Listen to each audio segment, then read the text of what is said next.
Graça e paz, amigos e irmãos. Vamos meditar?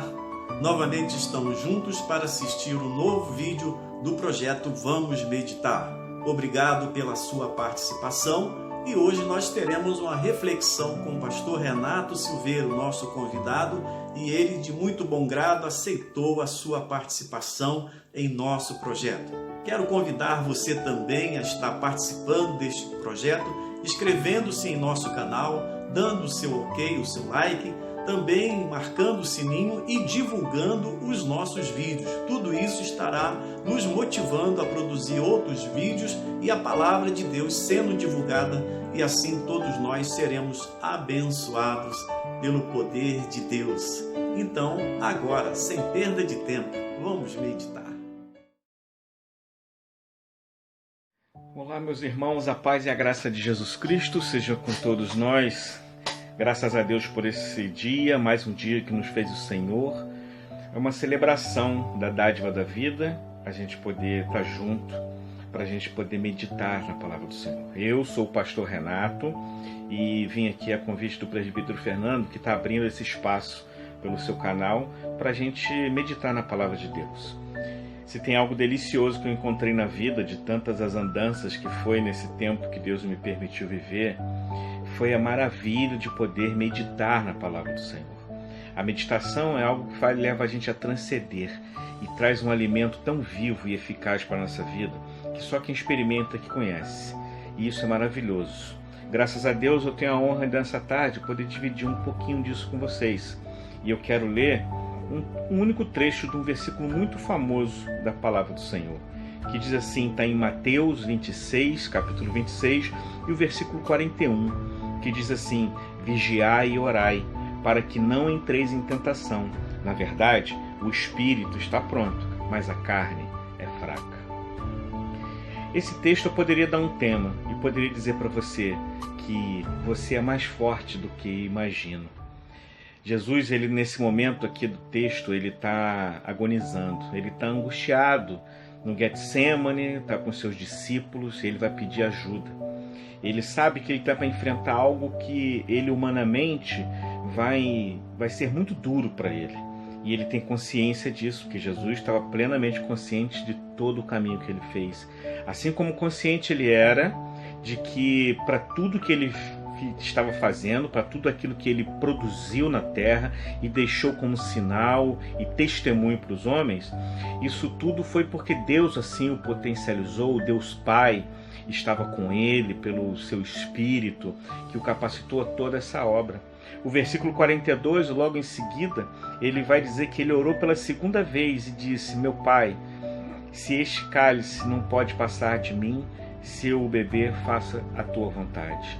Então, se possível, passa de mim esse cálice, ele está dizendo, porque talvez seja muito duro isso que ele está para enfrentar, talvez seja muito difícil, talvez não, é muito difícil. Jesus sabe que estava para enfrentar a cruz, mas era um caminho que ele tinha que perseguir, que ele tinha que cumprir, que fazer. E você, já se sentiu incapaz em algum momento de cumprir uma obrigação na vida? Às vezes nós temos uma prova para fazer e a gente não acha que a gente está pronto para aquilo.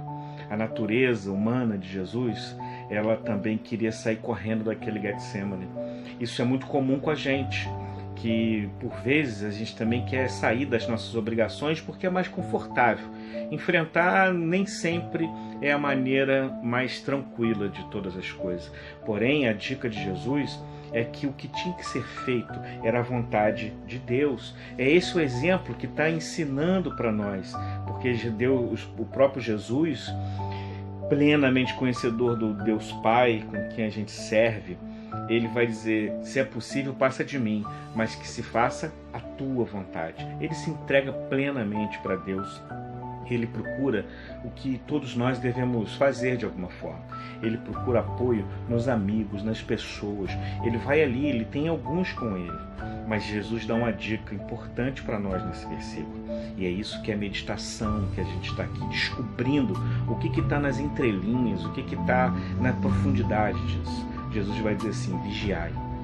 Quer dizer assim, estejam atentos, fiquem ligados. porque todos nós estamos sujeitos a viver exatamente essa circunstância. Sabe essa prova que você tem que fazer? Você não vai ter como fugir dela. Você vai ter que fazer a prova. Se você quer ser aprovado, você precisa fazer a prova. Você pode estar com muito medo, mas o que Jesus diz é: ore e enfrente. Vigia para que as coisas que ao teu redor não te enfraqueçam. Ele sabe que a nossa natureza, a nossa carne, ela é fraca. Jesus entende isso, entende? A nossa carne, como ele próprio falou com Pedro, ela entende são as coisas que são da terra. Elas não entendem as coisas que são de Deus. Por isso, a carne e a nossa humanidade, ela tende a recuar. Ela tende a não fazer o enfrentamento que nós temos para fazer da nossa vida. E Jesus vai dizer: vigiem e orem. Jesus está dizendo alguma coisa nas entrelinhas para nós aqui.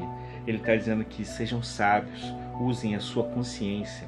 A arma que você tem é o entendimento que você tem para todas essas coisas. Ele vai dizer: se esforce mais, se esforce em dobro, como diz o sábio em Eclesiastes, que ele vai dizer que se o machado ele não está afiado para enfrentar o trabalho, o serviço que ele tem que fazer, então ele tem que trabalhar dobrado. Isso é Eclesiastes 10:10. A palavra do sábio diz que a gente tem que se esforçar mais, e Jesus está dizendo: vigiem e orem. Quer dizer, o que eu tenho? Eu tenho a oração a meu favor. O que eu tenho do Senhor é essa oração.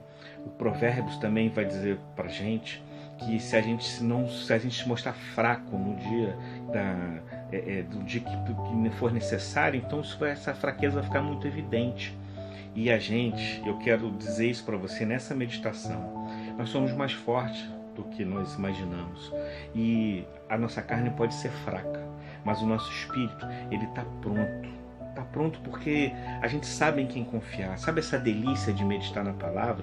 Quem se delicia com isso é o nosso espírito. Ele recebe essa bênção de Deus, essa luz, essa virtude do céu, e a gente se deleita em Deus. E mais do que isso, Deus também se deleita em nós. Então é por isso que a gente pode confiar, a gente pode acreditar que aquilo que nós estamos aqui fazendo e buscando de crescer em Deus, Deus está percebendo. E aí ele diz também, as Escrituras dizem que Deus está com os ouvidos atentos ao nosso clamor.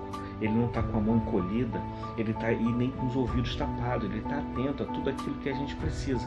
Inclusive, foi o que ele diz a Abraão, quando ele diz que ele desceu do céu, porque ele ouviu o clamor do seu povo. Então ele desceu para trazer salvação, para ele trazer liberdade, tirar aquele povo do cativeiro do Egito.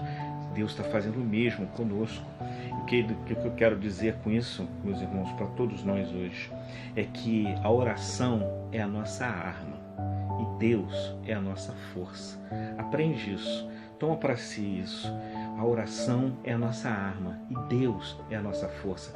É por isso que Jesus está dizendo: vigiem e orem, estejam atentos e sejam conscientes de que vocês têm que usar todas as forças e os elementos que vocês têm para fazer o enfrentamento da vida, dos tempos de angústia, dos momentos da dificuldade, para atravessar esse jardim, para cumprir a obrigação que ele tem, para fazer aquela prova que você tem que fazer. Tudo isso ele está dizendo: busca Deus, porque Deus vai dar essa capacidade. A gente está vivendo esse momento de debilidade, de fraqueza, e a gente está vivendo esse momento tão diferente na nossa vida, de isolamento, de distanciamento. Tudo isso a gente está vivendo nos dias de hoje, mas Jesus, ele está dizendo para nós que a gente tem condição de atravessar, porque nós temos amigos e nós temos Pai, nós temos poder de Deus fluindo em nossas vidas através do Espírito que Ele mesmo gratuitamente deu para nós. Por isso Jesus, ele pede para fugir, mas ele conscientemente ele caminha na direção de cumprir aquilo que tem que ser feito. Cabe a todos nós, como filhos de Deus, como servos e como ovelhas desse pasto de Jesus Cristo nessa terra. Nós somos ovelhas do nosso Deus. Olha, é fazer a mesma coisa. Por isso eu quero dizer para você mais uma vez: você é mais forte do que você imagina. E nós temos elementos e condição para a gente poder viver e atravessar todas essas coisas. Eu quero terminar aqui a minha meditação desse texto com vocês lendo o que o apóstolo Paulo está falando aos Coríntios na segunda carta. Ele, no capítulo 12, ele está dizendo assim no versículo 9, mais uma vez, é alguém de Deus que está enfrentando as suas próprias debilidades, a sua própria fraqueza, a circunstância que de alguma forma está esmagando o apóstolo Paulo. Mas a resposta que ele tem é que quando ele roga ao Senhor que tirasse dele essa fraqueza ou esse tormento da vida dele, a resposta de Deus foi assim: mas ele me disse, a minha graça é suficiente para você, porque o meu poder, ele se aperfeiçoa na fraqueza. Portanto, diz o apóstolo, eu vou me gloriar ainda mais e com mais alegria nas minhas fraquezas, para que o poder de Cristo repouse em minha vida. É por isso que, por amor a Jesus Cristo, eu tenho alegria, eu me regozijo nessas fraquezas, nesses insultos, nas necessidades, nas perseguições, nas angústias, porque quando eu sou fraco é que eu sou forte. A maior expressão de Deus para a humanidade é aquele pai que vem auxiliar o seu filho quando parece que tudo está perdido. Não, a morte não foi o fim, foi o início de todas as coisas. Teu tempo de fraqueza não é tempo de desistir. Teu tempo de fraqueza é tempo de revelar mais a grandeza de Deus na sua vida. Então vigie e ore, porque nós somos fracos, mas o Espírito está pronto para receber aquilo que Deus tem para nós. Amém? Que Deus te abençoe, que seja uma palavra que venha enriquecer e edificar a sua vida, porque ela foi muito propícia para mim no tempo oportuno que Deus me deu para viver. Que Deus os abençoe.